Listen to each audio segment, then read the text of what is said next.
everyone. You are listening to the Imperfect Podcast. I'm your host, Kirsten Pfeiffer, and I am so excited and honored that you would take the time to join me today. Today, I'm actually joined by Rebecca Sadwick. Rebecca is a social entrepreneur who is also a researcher for the UCLA Luskin School of Innovation.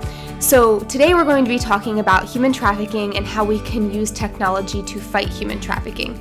Rebecca is a contributor in technology for Forbes magazine, and that work was focused on human trafficking and really breaking down the issues and how every different sector is influenced and can have influence in fighting this issue. When I spoke with Rebecca, both prior to this call as well as in our conversation, it really laid out for me the breadth of this issue in a way that was consumable and not so overwhelming. So I really hope that this conversation is informative for you, but also encourages you to take the next step and use your area of influence to come together and fight this terrible issue.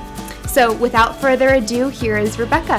Hi everyone, I'm here today with Rebecca Sadwick. I am so excited to get into this conversation with you, and yeah, thank you for joining us, Rebecca. Thanks for having me. So your paper that you wrote for UCLA, I read like every single word in detail of that because the nerd in me who loves data and research was going crazy. I actually read that when I had COVID, so it kept me thoroughly entertained. And I was also just like, what is going on in the world with human trafficking and COVID? So it was an interesting time, but I learned so much through your paper. So I kind of want to start out by just laying some framework from that paper and then get into the technology aspect, because you have written a lot about how we can use technology to fight human trafficking. So do you first want to start out by giving a little overview of the research paper and kind of what that research process was like? Sure. So we wanted to be an accessible and longitudinal focusing and centralizing of all of the great research that's been done by so many different government and private and nonprofit agencies. It is, as we've talked before, it is hard to compile relevant, timely data because of how dispersed a lot of the data and the note keeping is. And so that was our goal, was to compile it and make actionable recommendations that people in different sectors could use to fight human trafficking as it came into their lives or into their purviews. And for anyone that's listening that might not be super familiar or maybe haven't seen some of my other videos and podcasts, the thing that is so difficult about fighting human trafficking is it is so complex and it affects many different sectors. And there also are many different things like legislation and law enforcement that the way it currently is makes it really difficult to move forward. And I think one thing that your paper did was touch on all those, like you said, touch on all of those different sectors and how they can work together. So I want to go into that soon, but I want to just start by still creating that broad picture of human trafficking. I've talked about a lot on my previous podcasts and videos of how traffickers go after vulnerable individuals and exploit those vulnerabilities. And in your research, you discussed some of the data about these vulnerable groups. Can you discuss how traffickers prey on vulnerable populations? Absolutely. It's really sad that people who have already experienced trauma in their lives have this increased vulnerability to being exploited again. And so there's estimates that between 30 and 50% of homeless youth are sex trafficked. And what surprises a lot of people is that there is no gender bias there. Sometimes people will think of girls as being more likely to be sex trafficked, but that's not the case. And 1 in 5 of the reported 11,000 runaway youth were likely sex trafficked in 2015, and 74% were in foster care or custody of social services at the time they were exploited. So these are kids who have already been exploited and removed from their familial home settings, which is traumatic in itself. They're now experiencing instability in their home life and their care and uncertainty in their future, which is something that a lot of people are empathizing even more so with now. And just the idea that they were likely sex trafficked while they were under the care of the state and under the care of people who are supposed to be looking out for them highlights how deep some of this trauma goes and some of this oppression that makes people increasingly vulnerable. So traffickers are smart and they know what to look for, and they often recruit friends of the youth who are vulnerable. Boys are more likely than girls to be brought into sex trafficking from a friend, but in both cases, and including with transgender youth, it's possible that friends, classmates, or people who are looking for signs of vulnerability where youth may be after school can take advantage of their vulnerable situations. Have you ever seen the documentary I Am Jane Doe by chance? No, I haven't, but now I wish I had, and I'm going to. Yeah, I highly recommend you and also anyone who's watching this to check it out, because it's actually about Backpage.com and the lawsuit against Backpage.com, because they're the number one like online advertisers of human trafficking victims. Under the escort section, there was a lot of victims there that were being advertised as escorts, but they were doing it in a way, there is a lot of code words, so that, you know, the seasoned people that wanted to buy children were looking for that. And they were protected, though. Backpage was protected time and time again in lawsuits. It's called the Communications Decency Act. And there is a section in that, it's section 230, and it was developed to protect internet companies at the beginning of the internet. It was in 1998 that was passed, and that was when all these big internet companies like Facebook and Google were really developing. And so obviously, if they don't have something in place to protect themselves, it would be really hard with free speech, and, you know, they would be liable for anything happening on their websites. So basically, that section 230 of the CDA says that internet companies cannot be held liable for illegal activities or any kind of misinformation that happens on their websites. So even though Backpage was not only allowing this to happen, but they're actually like helping traffickers because they made more money on it, they continue to be protected by that loophole. And so actually, as of 2018, they finally won, and there was an amendment made to the CDA to say that that does not apply to cases of human trafficking. All that to say, in the documentary, they had a guy that used to be a trafficker and used to be a pimp, who kind of had like a come to Jesus moment, and now is speaking up and saying, yeah, this is really happening, and here are the things that you should be careful of, because this is what I was doing when I was looking for vulnerable individuals. He said he would go to food courts in the mall where teenagers would hang out, and he would look for girls who were looking down, who obviously lacked self-esteem, and looking for those signs. And then he would go up and be like, and show them interest and love, and like build them up, so to speak, and kind of seduce them in a way.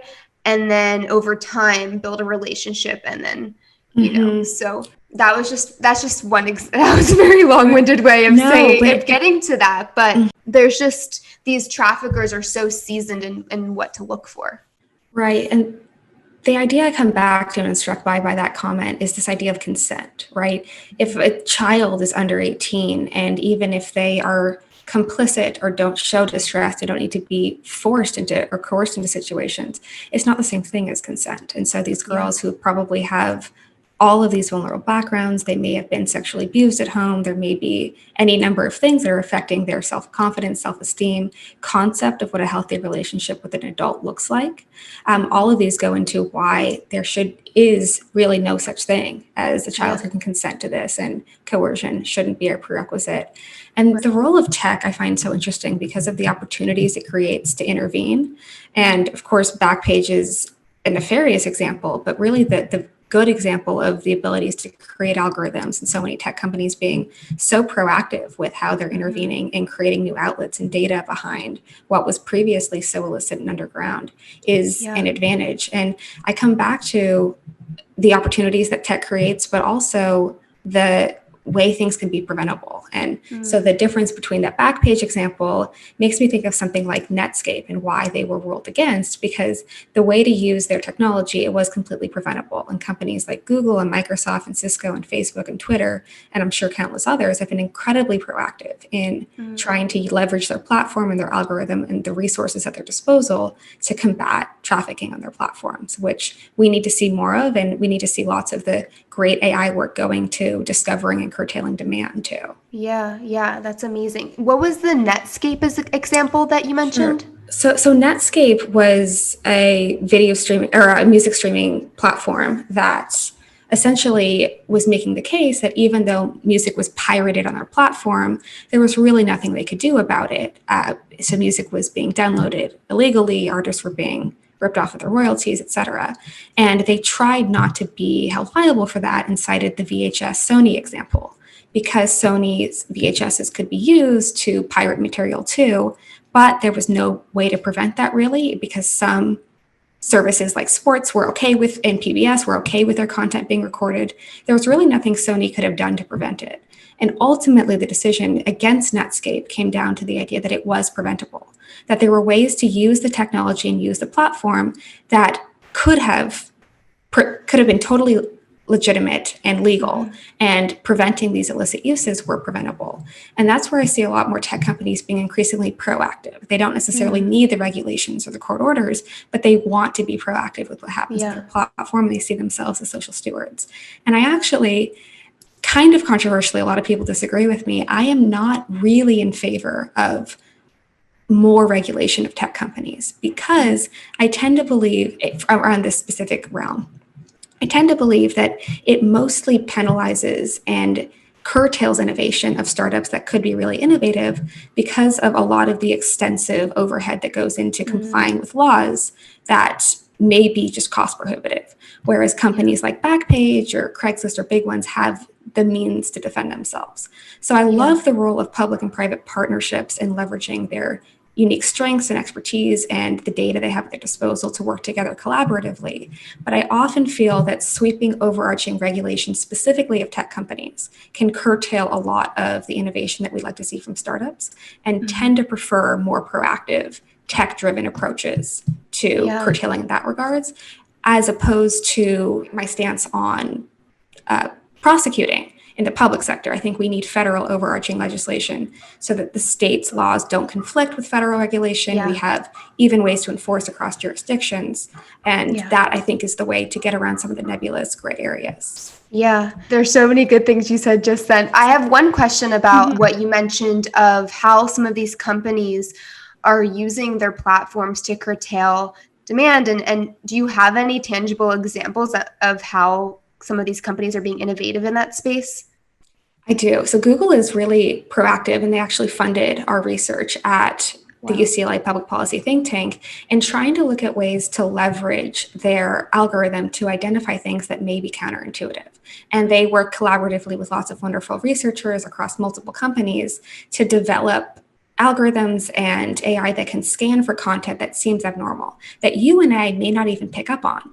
And if there's certain code words or phrases or groups of people who are working together, then again, a human might not even be able to tell. So I think that's wonderful. And there's also, I don't know if you've seen some of the really realistic AI renderings of what we would call deep fakes that could be used negatively, but are often used very positively, that look and speak and talk like the video of a child. And the demand of the people who are trying to exploit these children, who are bots for sex, can help curtail the demand because they can be caught and penalized before they've actually reached a real child. There's a company called Bark Technology, and you probably have heard of them. They did an experiment, like sting operation, where they took one of their employees who was in her 30s. They used Photoshop to make her look like a 13-year-old. And they spent months developing, like a social network for her of like friends commenting on her posts and made it look very real. And within 5 minutes of posting this page and using hashtags saying like I'm 13, all of these predators were coming and soliciting her. And they eventually met up with one of the guys in person, and he had every intention of, trying to do what he wanted to do with her. Right.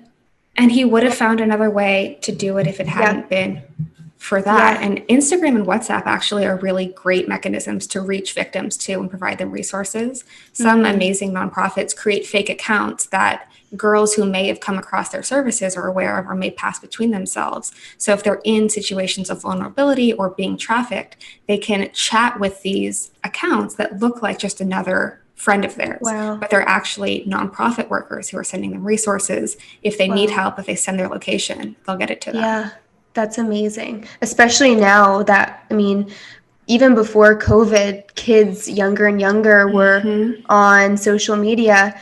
And now everyone being home and doing school from home. I mean, I tutored a third grader and a fourth grader, and they're like Zooming all day. And then they have their like million apps of TikTok and X, Y, and Z. And thankfully, they have supervision of parents. But even if the parents are supervising them, they don't really know what's going on. And that's the thing is these traffickers will prey on kids in a way that is so gradual. I feel like the grooming process and it causes so much shame in these kids that they don't know who to tell. Like they feel embarrassed to tell their parents sometimes. Or they don't know there's anything wrong with it, which is even sadder. If they don't know they don't know what healthy adult-child dynamics are, if they're made to feel grown up, if they're talked to and given autonomy and feel respected with their voice. That's something that I come back to too, which is why technologies like an ed tech company based out of LA called GoGuardian is so important. They essentially keep these school-issued devices that more and more students now in COVID, but even before, we're getting school-issued laptops, keep them safe because God forbid a school-issued taxpayer-purchased device is used to traffic or exploit a child. And again, often why I come back to feeling like proactivity on the part of the private companies is important versus more and more regulation of tech companies, because there are lots of parents who say any monitoring of anything that goes on in their child's school-issued device is an invasion of privacy. But I come back to what's the alternative? What if, so you can monitor your child's internet usage, but what about a child whose parents are essential workers working out of the house all day? What if this is the only device in their home? If the school isn't making sure it's safe, who will? I don't want to say it's the most vulnerable group of children are children in the foster care system. It's a very high group that is vulnerable if it's not the number one.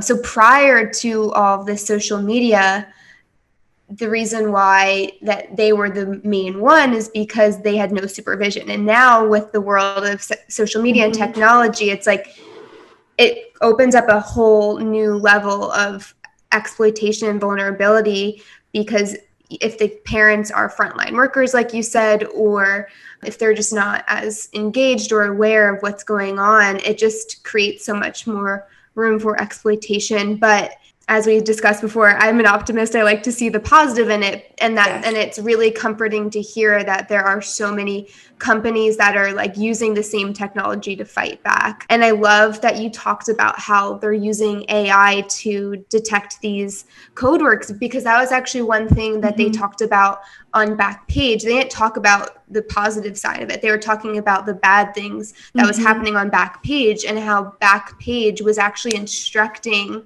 and giving counsel to these pimps on how to post and code so that they wouldn't get caught by monitors and by AI.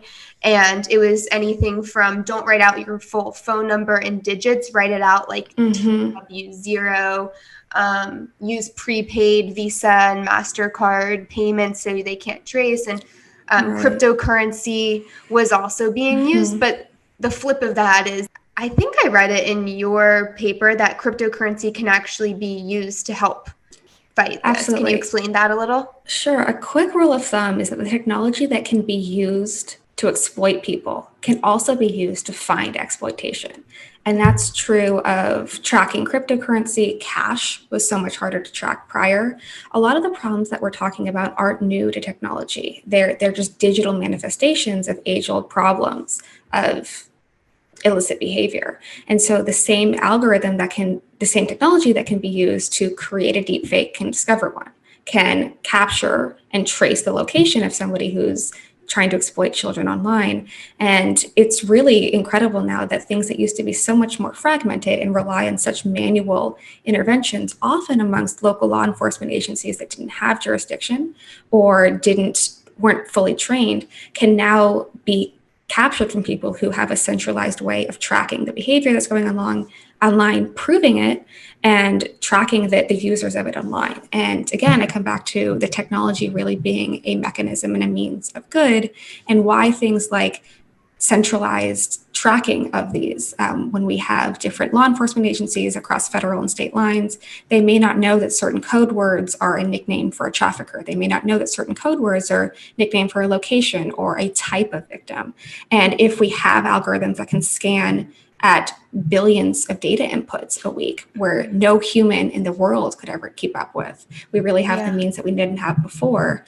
And we can track and we can prove it. I mean, just like someone who's in Germany can exploit a child in the Philippines on their lunch break, a single tech company can prove that it's happening on their platform and intervene. So we've been talking a lot about how the private and the public sector in tech can really work together to move forward with some innovations. The other thing I wanted to get to from your paper is that the law enforcement sector and the legislative and policymakers and the federal government, all of these people really need to work together, and that there actually can be some inefficiencies in training. Can you explain the void of knowledge and training amongst law enforcement officers and the impact the lack of education has on fighting trafficking? Absolutely. So trafficking is a global issue, but also very regional and localized in how it manifests. So it's estimated that up to 90% of law enforcement may not have true training in how to identify and intervene in human trafficking in a way that encourages victims to get help and actually sets up the trials and the punishment of the traffickers in the way that it should. And the beauty of private partnerships, nonprofits that are very locally focus and understand and work with the communities and populations is that they have more anecdotes and data on what trafficking looks like in each locale. And so especially in regions where there's mistrust of police and it can be hard to prosecute traffickers, in more insular communities where it's seen as outsiders coming in to prosecute their community members, and with jury trials can be really an impediment to prosecuting traffickers, it's really important to garner an awareness of what traffickers and trafficked victims look like in a way that nonprofits that have the expertise on the ground, by working and intervening with runaway youth, foster youth, transitional aged youth who may be aging out of a system and still very vulnerable to needing care, can look like and how to intervene there. Yeah, that's great, especially because I think you mentioned this before, there is such a gray area between the states and then the federal government in how they deal with prosecuting trafficking, whether that be traffickers or actually prosecuting minors that are victims of trafficking because of prostitution laws. And making them afraid to seek help, right? Yeah, exactly. The Port of Long Beach in California is wonderfully proactive, and their police department sadly deal with more instances of trafficking than a lot of other locales. And when we did our research, they were so generous with their time and their insights, and they shared that it was easier to prosecute a trafficker for shoplifting than it was to actually make the case against them. And so often these very petty crimes are the ways they intervene. And really the monstrosity of the additional related crimes that often come with these organized crime rings in addition to trafficking, money laundering, theft of vehicles, robbery, any number of violent crimes, including drug and money trafficking, means that it's really hard to prosecute and prove what's wrong. And I believe a lot of the penalties need to be much harsher. It is easier it's more likely to get a conviction at the state or local level. At the federal level, fewer of the human trafficking crimes brought before them are convicted, even though they sometimes carry harsher sentences. And very often, just seizing vehicles that are used to traffic victims, seizing any kind of illicit materials, drugs, money, etc., can curtail a lot of the supply side and intervene with the demand.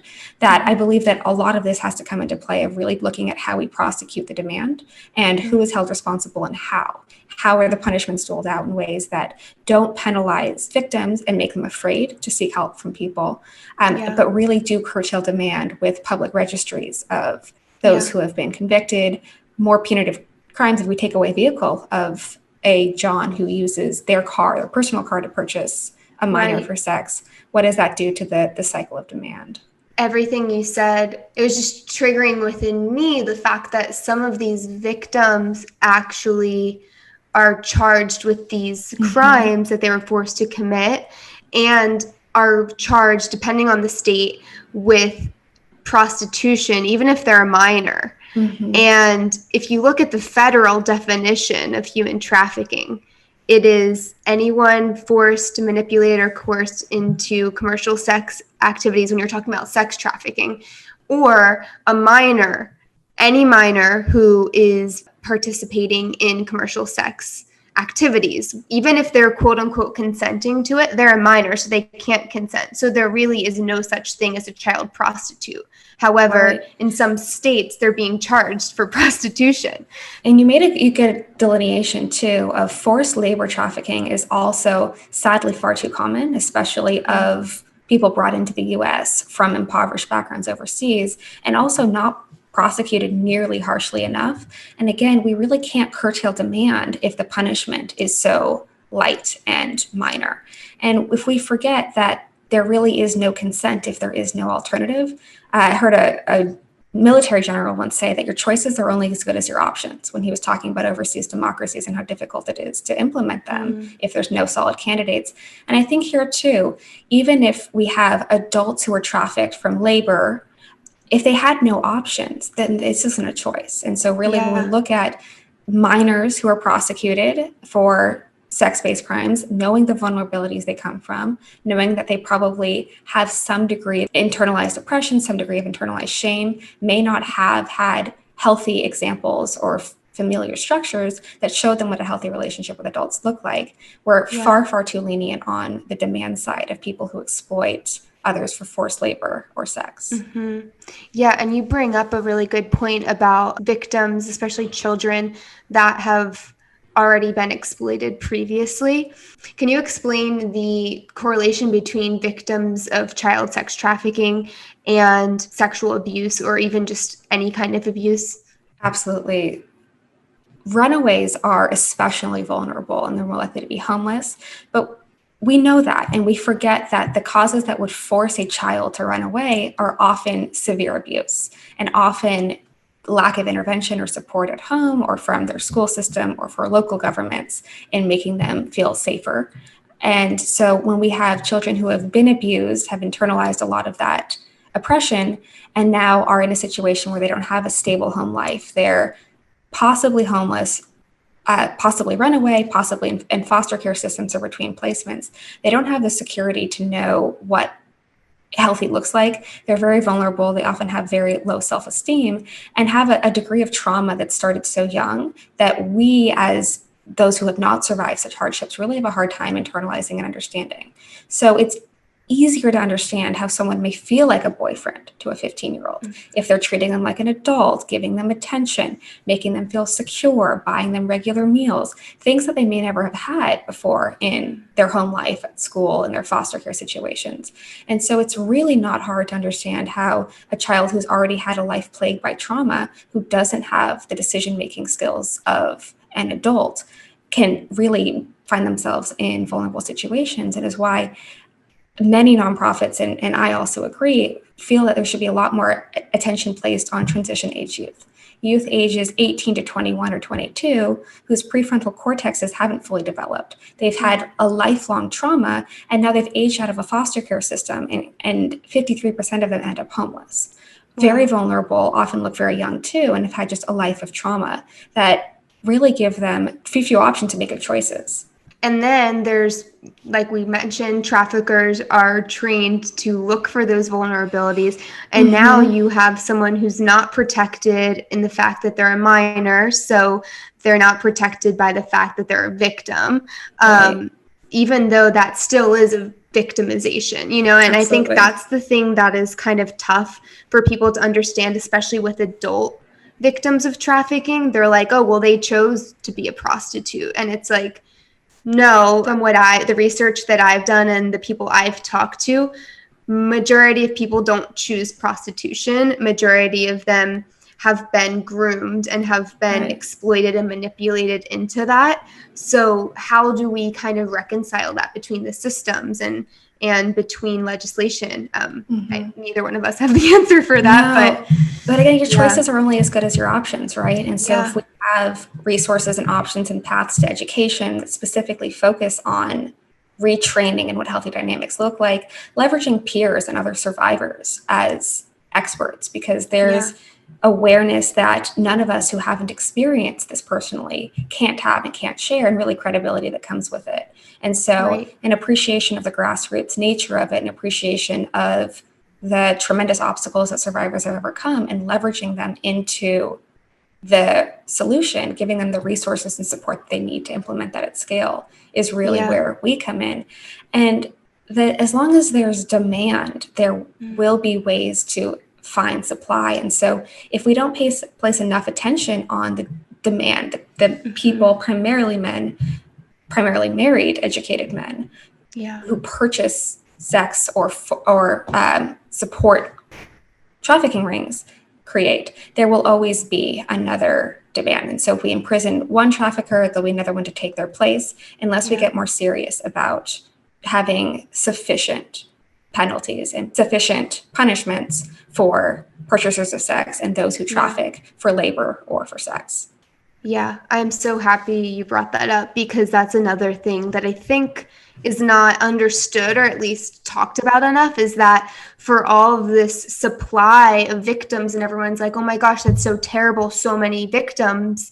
But then you have to ask, what's the supply that allows that to persist? And also, what's the culture that allows that to persist? You know? And I think your paper talked about that. And I was wondering if you could expand a little more on that, and how the media and American culture has created an environment that has allowed trafficking to persist, especially amongst children. Absolutely. We desensitize children to what healthy and normal looks like. And it's easy for adults to say, oh, that's a movie, that's television, that's just a song lyric. But it really affects how children internalize what is normal, healthy in a relationship, and how they should behave. And it's one of the reasons that the Netflix documentary Cuties, I think, got rightful backlash, and I don't understand how there was any debate around it. But really, there were, for those who haven't seen it, there were 11-year-old children portrayed sexually and graphically. And the defense of the documentary was that it was a critique of it. But the concern that I have is not for the 4 11-year-olds who were featured in sexually explicit dance moves that were far too long and really unnecessary. It's for the other 11-year-olds, the millions of 11-year-olds who can watch this freely on Netflix and think that these kinds of moves, this kind of engagement, this kind of behavior is okay. And adults booing in a documentary doesn't do it. The peer-based dynamics normalizes behavior. We're not cool. We don't know how to make them fit in. And we as humans are socialized to fit into our tribe. And so if there's other pretty little girls behaving in a certain way, we desensitize them. The cool, trendy music that sounds innocent and innocuous if you're an adult who can contextualize that this isn't a normal human behavior, this isn't normal interaction, is one thing. But if you're a child and hearing explicit music lyrics that are glamorized, and they become internalized, and so that becomes what feels normal. Also, it whets the appetite of pedophiles too. The more that we put that content into mainstream media, the more we're like, that's okay. And in my opinion, showing content of children in the mainstream like that is kind of like a gateway into people that might already have those tendencies to kind of then seek more and seek more. And there's an organization called Operation Underground Railroad, and I'm sure you've heard of it. The CEO, Tim Ballard, talks about when they do stings and they find these men that possess child pornography. Every time that he's arresting them, he asks them, like, how did this happen? Like, how did you get here? And almost all of them started talking about, like, oh, I read Playboy when I was little, and then the internet came out and I had full access to anything I wanted. And so realizing it's uncomfortable to talk about and it's taboo to talk about, but even how pornography creates this insatiable desire for sex that is unhealthy. But it's also, like I said, very taboo. So then people develop these addictions and they don't know where to satiate it. So they go and they purchase commercial sex and are in that way then continuing to perpetuate the demand for it. And not to mention the pornography itself. Time and time again, there have been on Pornhub, I think there's a lawsuit against them right now because there's so many videos of victims of human trafficking being brutally raped. And I know that's probably like, we don't want to think about it. It's very heavy and it's very dark, but we have to be accountable to the culture that we are engaging in and that we're supporting, and, you know, and how we're raising our sons and raising our men, and like not being like, oh yeah, buddy, like go to a strip club. Like all of those things kind of lead to thinking that that's normal and thinking that commercial sexualization is okay. I couldn't agree more. And the example you just shared of the internet facilitating and distributing access also reminds me that these same companies have the means to create a data set around the abuses that we don't have the ability to create and catalog in real life. So not everyone knows this, but Google was one of the first to create algorithms that could identify sexually explicit content because their Google Ads customers didn't want their advertisements appearing on pornography sites. The same technology can be leveraged and extrapolated to look for very specific things. And it's why we know that 18 and abused is the most clicked on headline on a pornography site. Wow. Again, the data that tells us what's being purchased and what's being looked for, and gives us the mechanisms to intervene and track it in ways that if it was just happening in person, we couldn't. Yeah, that's so great. I love that you keep bringing it back to the good that we can do from this, because I know even in my personal research with this, I sometimes like get into a rabbit hole where I'm like, I've lost all hope in humanity. But I think you made a really good point about how we raise our sons to not be purchasers and not to marginalize women in ways that feel minor, but are all part of a continuum of the sexualization. And girls to know their worth and to have healthy self-image and not think that the things they can access on the internet as freely, often that's the very first introduction they have to any kind of intimate romantic relationship. They have no idea what a normal, healthy adult relationship looks like. They just can access that. Right. I think it's so important. And I am optimistic, not only hearing what these big technology companies are doing to fight it, but also that people are leaning in more to these issues and want to learn. And I think, as you mentioned in your article, how we really need collaboration across sectors to fight this. Like, I'm optimistic that we are moving in that direction. I am too. Everyone has their expertise and something to contribute here. Yeah, absolutely. Even my mom's friend, he's a lawyer, and he has been teaming up with lawyers across the country to sue hotels pro bono that have allowed human trafficking to happen there. And they're also helping victims and survivors to get their criminal records expunged for the crimes that they were forced to commit while they were victims. And so, you know, that's something that like I could never do. Like, I don't have that influence as a lawyer, but hearing that everyone is using their own area of influence to do that is really great. And we trucker do all networks too. What was that? So trucker networks have aligned to identify victims of human trafficking, flight attendants, doctors who can see and treat human trafficking victims to know what they're looking for and know what that looks like. Yeah. There's trafficking probably happening closer to home than we realize. And if we know what to look for, we can be part of the solution. Right. That was one of my questions for you, but I think we kind of covered it, and the importance of community awareness and education. It is to realize it actually is happening in our backyards, and to keep an eye out, because there are so many things that from the top down are like hard to do. And you mentioned the grassroots of these local organizations and even citizens. And not being afraid to speak up. It's something that Malcolm Gladwell calls defaulting to truth. When we see things that don't quite feel right, don't quite look right, but we're not confident that we're right, we default to the idea that it's okay, that there's truth, that it's all right. And if we're comfortable and confident to speak up and say, this doesn't feel quite right, maybe just have it looked into, because for all you know, you've just saved a child or a person or an adult who's being trafficked. Wow. Defaulting to truth. I love that. And I think the great thing is there are hotlines set up. It makes it very easy. I tell everyone I know, like, save the hotline, because you never know when you're going to maybe see something sketchy. And the great thing is it's anonymous. So the worst that happens if you're overcautious is, nothing happens. The best that happens is you just saved someone. Right. So I think not being afraid of that and not defaulting to truth. I love Malcolm Gladwell. Me too. So we talked a lot about and referenced your UCLA paper a lot. The other thing that I loved was your Forbes article. It was called Using AI to Fight Crime, the Terrorism, Trafficking, and Money Laundering Links. And we already touched upon AI and the ways that can be used for good. Do you want to talk a little bit more about how AI can track these criminal transactions without having to de-risk? And you can explain what de-risk is, because I learned it from your article, so I'm sure listeners might not know what it is either. Oh, sure. So one of the problems, but also an opportunity for part of the solution of human trafficking, especially globally, is that there's overlapping and interrelated crimes that often occur within these crime rings. Meaning money laundering is often something that banks that are used by criminals to move around the profits of their illicit activities can identify suspicious activities and hopefully intervene with the related accounts and parties.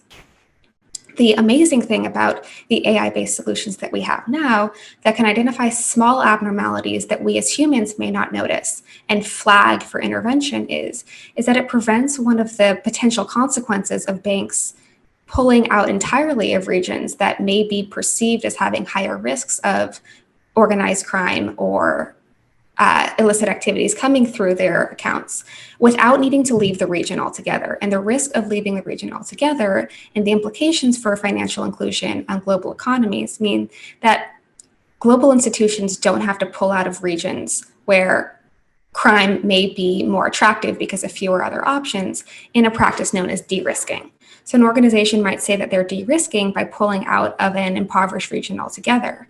But because of the sensitivity of these algorithms now to identify suspicious accounts while letting other transactions go through mean that they don't have to de-risk by pulling out of organizations and thus give greater opportunity to end the cycles of poverty and oppression by creating more financial opportunity for local businesses to reach global customers. It is it's such a conundrum, because I feel like if they were to de-risk and pull out in order to prevent the criminal activity from happening, it actually might perpetuate more criminal activity because people are needing money, and so then they resort to criminal organizations. Right. So it's amazing that your choices are only as good as your options, right? Yeah. And so if parents with multiple children have no way of feeding them, then they may be more susceptible to being trafficked for labor, getting into vulnerable positions where they're sent overseas or into other countries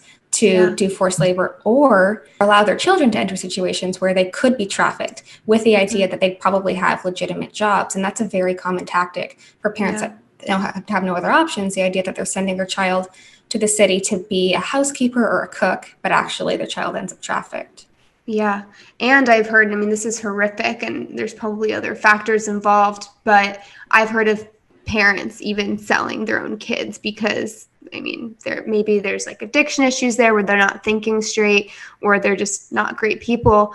But I think we don't like to face the fact that that happens because it's so dark, but it does. And I think the other side of that is if the parent is having to work a bunch of jobs and they don't have that supervision, getting back to that conversation, it just creates more vulnerability. So absolutely. I love that these companies are being innovative and not only using their technology to fight this trafficking and this corruption, but also to create more opportunities. So I really loved reading about that in your article. And I think that you have done such a great job of kind of laying this out. It is such a complex and layered issue. And so we kind of just scratched the surface of it. But is there anything else that you wanted to touch on? I would love for people to realize that all of us have a role to play in being part of the solution. And of course, I come back to the classic Edmund Burke quote, all that is necessary for evil to triumph is for good men to do nothing. And if there's something you see and you don't say something, you're complicit. And most of what we see now are digital manifestations of age-old human problems that were happening in person. So we now have digital means of intervening through hotlines. We now have digital means of intervening by reporting suspicious posts. And all it takes is one call to potentially intervene on a ring that is exploiting people. So do it. Yeah, thank you so much. You are so wise and so smart, and I'm just so blessed that you've sat down with us today and shared your brilliant mind with us. So really, thank you so much, Rebecca.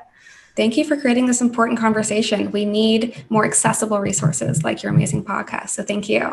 Yeah, thank you. And thank you everyone for listening in. I know this is not the lightest topic to engage in, so I really appreciate you leaning in and just opening your eyes up to what's going on around us. And the one thing I want everyone to be left with is that don't get overwhelmed by it. It's like Rebecca said, like we all have one thing that we can do and we have an area of influence. So just keep your eyes open and don't be afraid to speak up, but also be easy on yourself and take it slow. So thank you everyone for tuning in. Thank you, Rebecca. And we'll talk to you soon. Bye. Talk soon.